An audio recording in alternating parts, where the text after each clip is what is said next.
Question number 11. X, an employee of ABC company, gets the following emoluments and benefits. Basic pay 10,000 per month, DNS allowance 2,000 per month, bonus 20% of salary and DA, other allowances 2,500 per month, employer contribution to PF 10% of salary and DA. X works for 2,400 hours per annum, out of which 400 hours are non-productive. वो क्या बोल रहे हैं बच्चे, X ने 2,400 hours काम किया जिसमें से 400 कौन से नॉन प्रोडक्टिव, मतलब इस टाइम में प्रोडक्शन नहीं हुई. I am treated as normal idle time. Normal idle time means बच्चे आइडल टाइम वो वाला टाइम जो खाली बैठ के वेस्ट किया, उस टाइम में काम नहीं हुआ. अभी नॉर्मल और अब नॉर्मल का क्या रोल होगा यहाँ पे बच्चे. नॉर्मल वो जिसको आप कंट्रोल नहीं कर सकते, मतलब ये वो नॉर्मल आइडल टाइम है जितना आपको खाली देना ही पड़ेगा, इसमें आप चाह के भी प्रोडक्शन नहीं करा सकते. That is uncontrollable for you.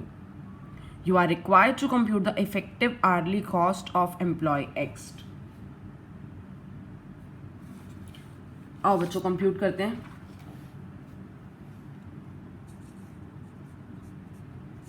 Question number 11. Statement बनाते हैं एक. स्टेटमेंट showing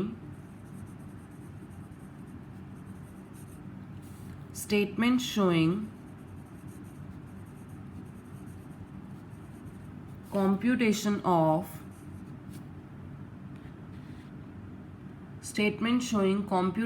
of effective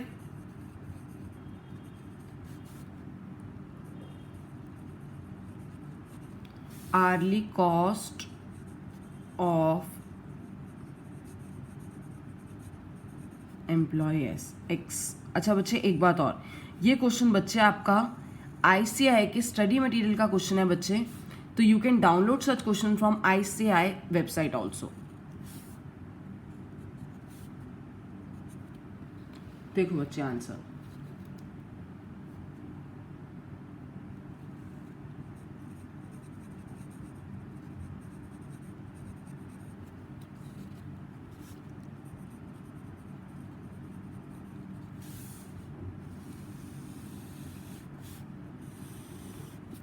सबसे पहले बच्चे हमारे पास बेसिक पे कितनी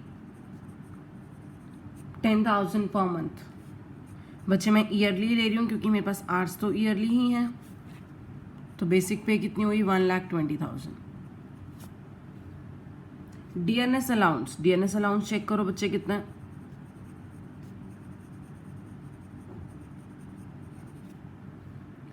डीएनएस अलाउंस है बेटा 2,000 पर मंथ, तो ये हुआ हमारा 24,000. Next is your bonus. मैं क्या कर रही हूँ, अभी मैंने आपको बताया इससे जस्ट पहले कंसेप्ट में कि बेटा एक एम्प्लॉय को जितने भी बेनिफिट्स मिलते हैं वो सारे के सारे टोटल एम्प्लॉय कॉस्ट का पार्ट होते हैं. तो बच्चे मैं वही कर रही हूँ. एम्प्लॉय एक्स को क्या क्या मिल रहा है, बेसिक पे मिली, डीएनएस अलाउंस मिला, बोनस मिला, जितने भी बेनिफिट्स उसको मिल रहे हैं मैं सबको ऐड ऑन करती जा रही हूँ. Bonus is 20% of DNS allowance and salary. तो 20% of 1,20,000 plus 24,000, तो टोटल हुआ बच्चे 1,44,000. तो 20% of 1,44,000 that is 28,800. That is 28,800. Next is your employer contribution to PF.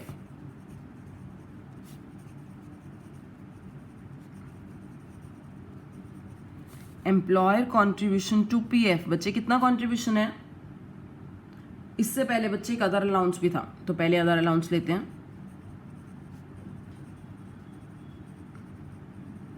Other allowances हैं बच्चे हमारे 2,500 पर मंथ, तो 2,500 पर month into 12 30,000.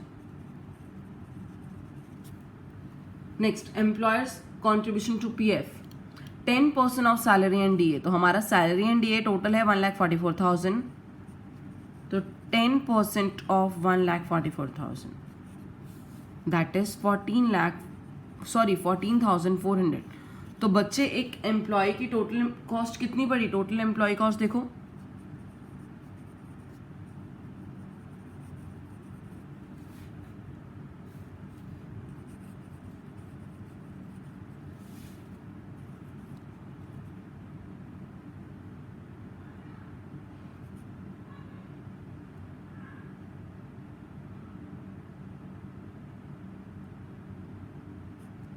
2,17,200। Total employ cost कितनी आ रही है? 2,17,200। क्या हमें यही कंप्यूट करनी है? नहीं, हमें तो कंप्यूट करने हैं effective hourly cost. Effective hourly cost means एक घंटे की कॉस्ट कितनी पड़ती है एम्प्लॉय एक्स की। तो बच्चे इफेक्टिव कॉस्ट कैलकुलेट करने के लिए, इफेक्टिव आर्ली कॉस्ट कंप्यूट करने के लिए मुझे आवर्स देखने पड़ेंगे। देखते हैं इफेक्टिव वर्किंग आवर्स कितने हैं। इफेक्टिव वर्किंग आवर्स हैं बच्चे, वैसे तो टोटल आवर्स है 2400 में से 400 आवर्स हमारे इफेक्टिव वर्किंग आवर्स नहीं है, क्योंकि वो 400 नॉन प्रोडक्टिव आवर्स है। तो बच्चे इफेक्टिव कितने हुए? 2000 आवर्स। इफेक्टिव कितने हुए? 2000 आवर्स। तो effective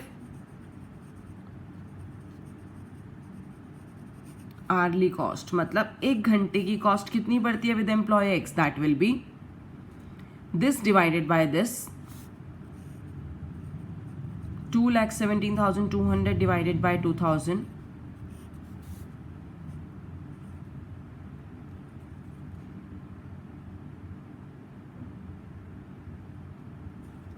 rupees 108.60 per hour.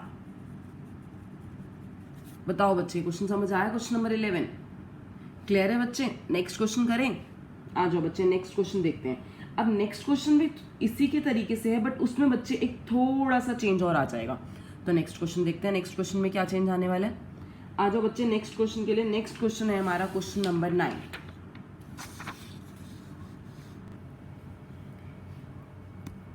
Calculate the earnings of A and B from the following particulars and allocate the labour cost to job X Y and Z. क्या कह रहे हैं बच्चे वो क्वेश्चन में करने को? वो दो काम बोल रहे हैं। एक तो बोल रहे हैं एक वर्कर है ए, एक वर्कर है बी, इन दोनों की अर्निंग्स कंप्यूट करो। अर्निंग्स कंप्यूट करने के बाद इन अर्निंग्स को एलोकेट करो, लेबर कॉस्ट को या एम्प्लॉय कॉस्ट को एलोकेट करो एक्स वाई और जेड पे।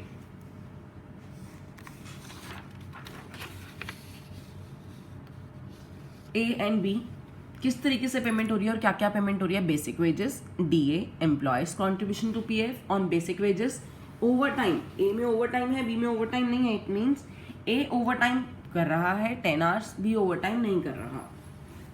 The normal working hours for the month are 200। Overtime is paid at double the total of normal wages and DA. The employees contribution to PF are equal rates as compare to employees contribution.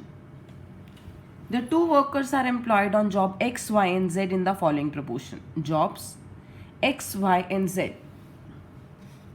Worker A excluding over time, मतलब ये जो worker ए का proportion दिया हुआ है ना कि worker ए ने 40% एक्स जॉब पे काम किया, 30% वाई जॉब के लिए, 30% जेड जॉब के लिए, इसमें ओवर टाइम इंक्लूडिंग नहीं है। Worker B 50%, 20% and 30%। The overtime was done on job Y only. बच्चे ओवर टाइम सिर्फ और सिर्फ जॉब वाई के लिए किया गया है। तो आओ बच्चों स्टार्ट करते हैं question number 9।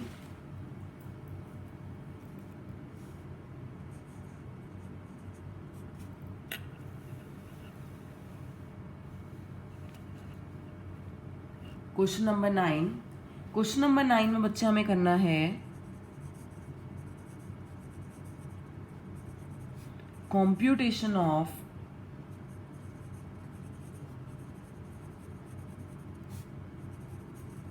Total earnings of workers. बच्चे वर्कर्स की टोटल अर्निंग्स कंप्यूट करनी है। कौन कौन वर्कर है हमारे पास? ए और बी। अगर आप अपने क्वेश्चन में देखो ए और बी को क्या क्या पे हो रहा है? ए और बी को पे हो रही है सबसे पहले बेसिक वेजेस। ए की बेसिक वेजेस है 100 रुपीज, बी की बेसिक वेजेस है 160 रुपीज। डीए डीएनएस अलाउंस कितना है बच्चे? ए का 50 रुपीज, बी का 80 रुपीज। तो बच्चे बेसिक प्लस डीए कितना हुआ? ये हुआ 150 रुपीज। और ये 240 रुपीज़। और क्या देना है बच्चे, और क्या मिल रहा है इन्हें, और मिल रहा है employer contribution to PF.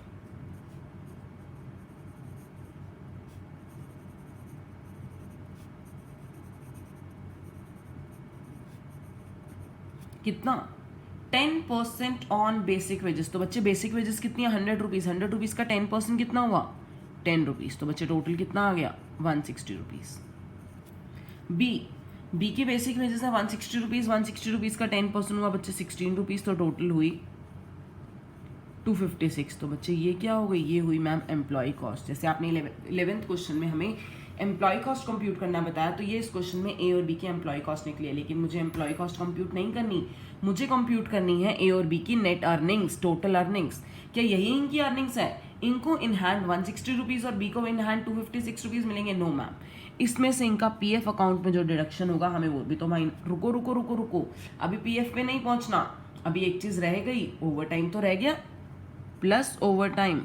Over time wages तो मैं लेना ही भूल गई। ओवर टाइम पेमेंट कितनी है बच्चे, बी का कुछ भी ओवर टाइम नहीं है, ए का ओवर टाइम है यस, कितने घंटे, 10 आवर्स। अब बच्चे ओवर टाइम की पेमेंट तो करनी है डबल रेट पे, तो पहले देखते हैं बिना ओवर टाइम के बेसिक और डीए कितना मिल रहा था, 150 रुपीज़। तो ये 150 रुपीज़ बच्चे कितने घंटे काम करने की पेमेंट है, ये ₹150 है 200 आवर्स काम करने की पेमेंट। तो 10 आवर्स की कितनी हुई, इंटू टू क्यों, क्योंकि डबल रेट पे पेमेंट होनी है। तो ये पेमेंट आई बच्चे 15 रुपीज़ आ गई ओवर टाइम पेमेंट। तो ए की टोटल एम्प्लॉय कॉस्ट बोल दो या ग्रॉस वेजेस बोल दो, कुछ भी बोल सकते हो, कितनी हुई बच्चे, 175 रुपीज़। ये 256 rupees, that is gross wages. क्या यही अमाउंट इनको एज अर्निंग्स मिलेगा? नो मैम, ये अमाउंट नहीं मिलेगा। जितना अमाउंट पीएफ अकाउंट में जाना है उसकी डिडक्शन भी तो होगी, माइनस प्रोविडेंट फंड की डिडक्शन। कितना जाएगा प्रोविडेंट फंड में, एम्प्लॉयर का अपना शेयर भी, एम्प्लॉय का शेयर भी। एम्प्लॉयर 10 और एम्प्लॉय का भी 10, तो टोटल कितना हो गया, 20। तो नेट अर्निंग्स कितनी हो गई, नेट अर्निंग्स हुई 155, दैट इज नेट वेजेस। अगर एक एम्प्लॉयर के पॉइंट ऑफ व्यू से देखो तो बच्चे एक एम्प्लॉयर के पॉइंट ऑफ व्यू से टोटल कॉस्ट कितनी है, employee cost, labour cost, gross wages, कुछ भी बोल सकते हो, 175 और 256। लेकिन अगर एक एम्प्लॉय के पॉइंट ऑफ व्यू से सोचो तो एम्प्लॉय को इन हैंड कितनी वेजेस मिलने वाली है, 155 रुपीज़। एम्प्लॉयर का कॉन्ट्रीब्यूशन 16 एम्प्लॉय का टोटल हुआ 32। जितना कॉन्ट्रीब्यूशन एम्प्लॉयर का होता है बच्चे उतना ही कॉन्ट्रीब्यूशन एम्प्लॉय का होता है। तो देखो नेट अर्निंग्स या नेट वेजेस कुछ भी बोलो, ए और बी की हमने कंप्यूट कर ली। आओ बच्चों, अब हमें क्या करना है, क्वेश्चन में 2 चीज़ें बोली थी। क्वेश्चन की फर्स्ट लाइन थी calculate the earnings of A and B, हमने कर दी। And from the following particulars allocate the labour cost to job XYZ। बच्चे मुझे एलोकेशन भी करना है, कॉम्प्यूटेशन ऑफ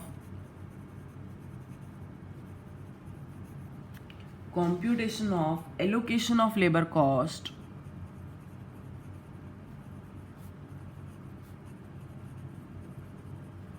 लेबर कॉस्ट बोलो या एम्प्लॉय कॉस्ट बोलो, एक ही बात है।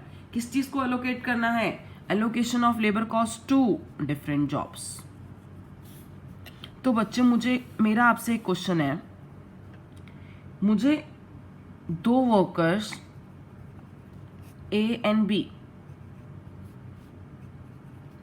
2 वर्कर्स ए एंड बी, इनकी कॉस्ट को एलोकेट करना है, इनकी लेबर कॉस्ट को अलोकेट करना है। मैं किस अमाउंट को अलोकेट करूँ, 175 को या 155 को? मैम 175 को। क्यों, सोचो, जस्ट थिंक। जब आप सोचो, अगर आप कहते हो मैम 155, तो बेटा ये 20 रुपीज़ कहाँ जाएंगे? इस 20 रुपीज़ को भी तो जॉब से ही रिकवर करोगे, इस 20 रुपीज़ को भी तो जॉब से ही रिकवर करोगे। तो एक कंपनी, किसी एंटिटी, किसी फर्म को तो ओवरऑल लेबर कॉस्ट कितनी बढ़ रही है, 175 rupees. That is to be recovered from different jobs. That is to be allocated to different jobs.